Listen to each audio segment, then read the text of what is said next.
Chapter 9, The Mock Turtle's Story. You can't think how glad I am to see you again, you dear old thing, said the Duchess, as she tucked her arm affectionately into Alice's, and they walked off together. Alice was very glad to find her in such a pleasant temper, and thought to herself that perhaps it was only the pepper that had made her so savage when they met in the kitchen. When I'm a duchess, she said to herself, not in a very hopeful tone though. I won't have any pepper in my kitchen at all. Soup does very well without. Maybe it's always pepper that makes people hot-tempered. And she went on, very much pleased at having found out a new kind of rule. And vinegar, that makes them sour. And chamomile, that makes them bitter. And barley sugar and such things that make children sweet-tempered. I only wish people knew that. Then they wouldn't be so stingy about it, you know. She had quite forgotten the Duchess by this time, and was a little startled when she heard her voice close to her ear. You're thinking about something, my dear, and that makes you forget to talk. Can't tell you just now what the moral of that is, but I shall remember it in a bit. Perhaps it hasn't one, Alice ventured to remark. Tut-tut, child, said the Duchess. Everything's got a moral if only you can find it. And she squeezed herself up closer to Alice's side as she spoke. Alice did not much like keeping so close to her. First, because the Duchess was very ugly, and secondly, because she was exactly the right height to rest her chin upon Alice's shoulder, and it was an uncomfortably sharp chin. However, she did not like to be rude, so she bore it as well as she could. The game's going on rather better now, she said, by way of keeping up the conversation a little. 'Tis so, said the Duchess. And the moral of that is, oh, 'tis love that makes the world go round. Somebody said, Alice whispered, that it's done by everybody minding their own business. Ah, well, it means much the same thing, said the Duchess, digging her sharp little chin into Alice's shoulder as she added, and the moral of that is, take care of the sense and the sounds will take care of themselves. How fond she is of finding morals in things, Alice thought to herself. I dare say you're wondering why I don't put my arm around your waist, said the Duchess after a pause. The reason is that I'm doubtful about the temper of your flamingo. He might bite, Alice cautiously replied, not feeling at all anxious to have the experiment tried. Very true, said the Duchess. Flamingos and mustard both bite. And the moral of that is, birds of a feather flock together. Only mustard isn't a bird, Alice remarked. Right as usual, said the Duchess. What a clear way you have of putting things. It's a mineral, I think, said Alice. Of course it is, said the Duchess, who seemed ready to agree to everything that Alice said. There's a large mustard mine near here, and the moral of that is, the more there is of mine, the less there is of yours. Oh, I know, exclaimed Alice, who had not attended to this last remark. It's a vegetable. It doesn't look like one, but it is. I quite agree with you, said the Duchess. And the moral of that is, be what you would seem to be. Or, if you'd like to put it more simply, never imagine yourself not to be otherwise than what it might appear to others that what you were or might have been was not otherwise than what you had been would have appeared to them to be otherwise. I think I should understand that better, Alice said very politely, if I had it written down. But I can't quite follow it as you say it. That's nothing to what I could say if I chose, the Duchess replied in a pleased tone. Pray don't trouble yourself to say it any longer than that, said Alice. Oh, don't talk about trouble, said the Duchess. I make you a present of everything I've said as yet. A cheap sort of present, thought Alice. I'm glad they don't give birthday presents like that. But she did not venture to say it out loud. Thinking again? The Duchess asked, with another dig of her sharp little chin. I've a right to think, said Alice sharply, for she was beginning to feel a little worried. Just about as much right, said the Duchess, as pigs have to fly, and the... But here, to Alice's great surprise, the Duchess's voice died away, even in the middle of her favourite word, moral, and the arm that was linked into hers began to tremble.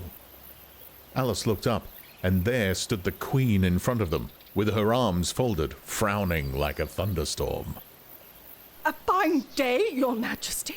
The Duchess began in a low, weak voice. Now, I give you fair warning, shouted the Queen, stamping on the ground as she spoke. either you or your head must be off, and that in about half no time. Take your choice. The Duchess took her choice and was gone in a moment. Let's go on with the game.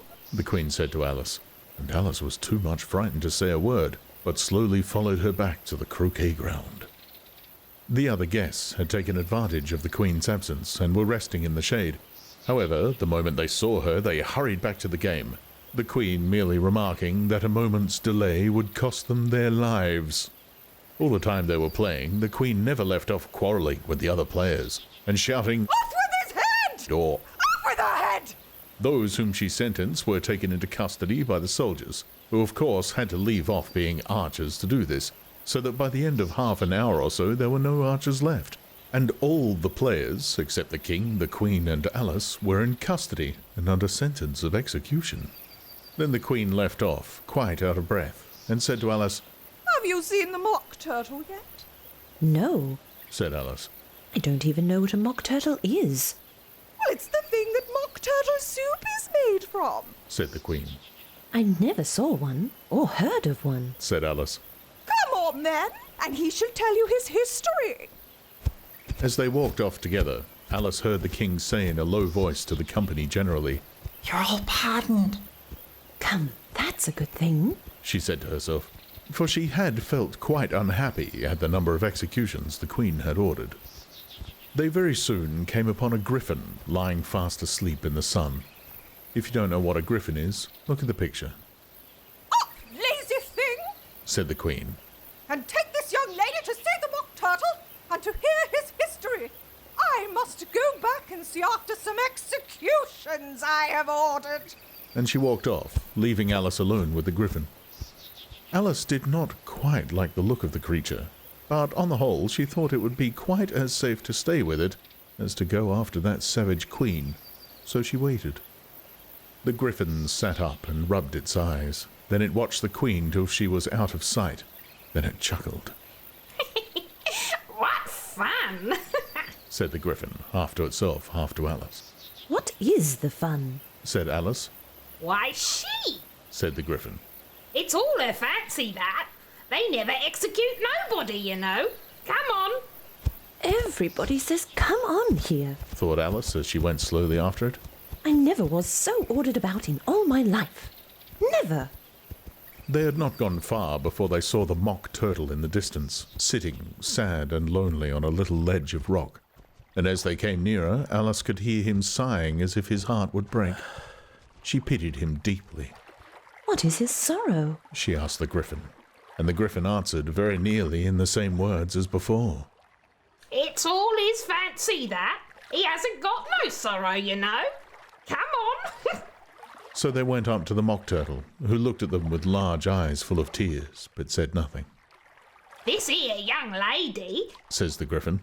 she wants for to know your history, she do. I'll tell it her. Said the mock turtle in a deep, hollow tone. Sit down, both of you, and don't speak a word till I've finished. So they sat down, and nobody spoke for some minutes. Alice thought to herself, I don't see how he can ever finish if he doesn't begin. but she waited patiently. Once, Said the mock turtle at last, with a deep sigh. I was a real turtle. These words were followed by a very long silence, broken only by an occasional exclamation of from the griffin, and the constant heavy sobbing of the mock turtle.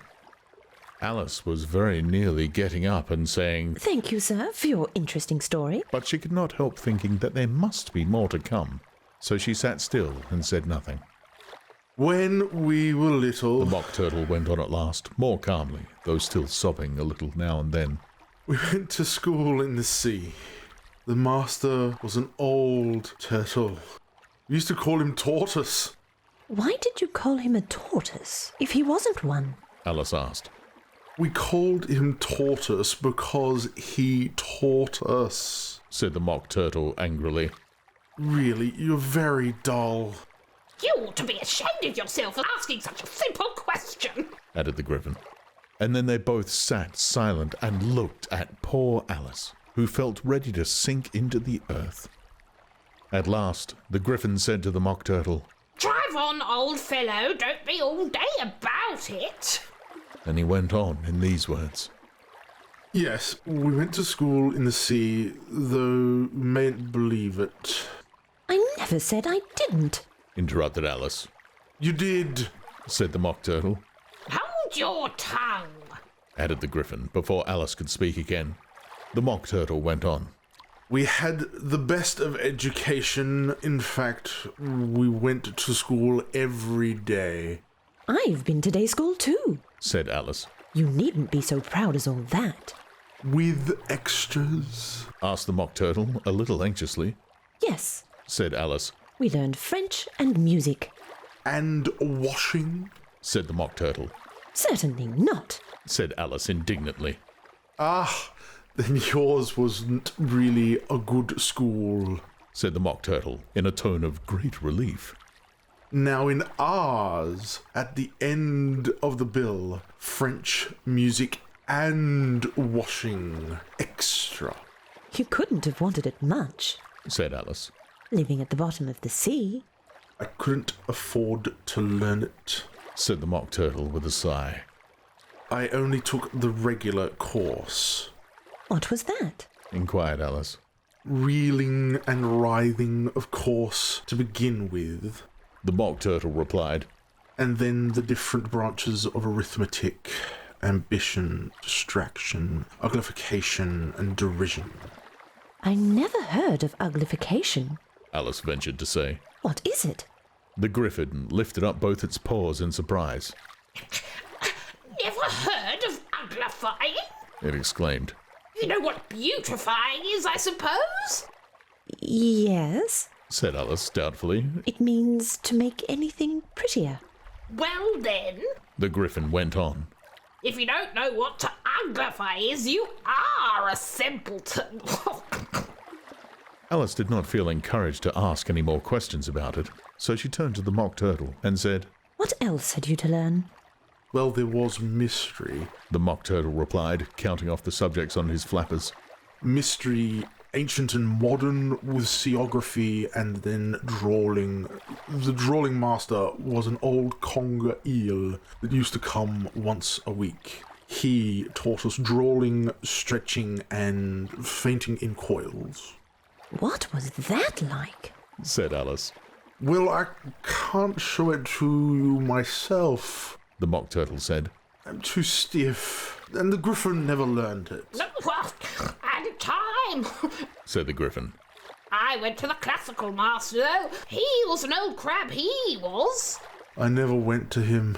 The Mock Turtle said with a sigh. He taught laughing and grief, they used to say. So he did, Said the Griffin, sighing in his turn, and both creatures hid their faces in their paws. How many hours a day did you do lessons? Said Alice, in a hurry to change the subject. 10 hours the first day, Said the Mock Turtle. 9 the next, and so on. What a curious plan. Exclaimed Alice. What's the reason they're called lessons? The Griffin remarked. Because they lesson from day to day. This was quite a new idea to Alice, and she thought it over a little before she made her next remark. Then the 11th day must have been a holiday. Of course it was. Said the Mock Turtle. And how did you manage on the 12th? Alice went on eagerly. That's enough about lessons. The Griffin interrupted in a very decided tone. Tell her something about the game. Alice's Adventures in Wonderland was produced and narrated by Steve Parker, with Jet as Alice. Allison Scharber as the Duchess and the Queen of Hearts. Jen Speake, the Griffin. Michael Cheel, the Mock Turtle. and James Whitrow as the King of Hearts. to support this and future works, please visit patreon.com/Steve Parker.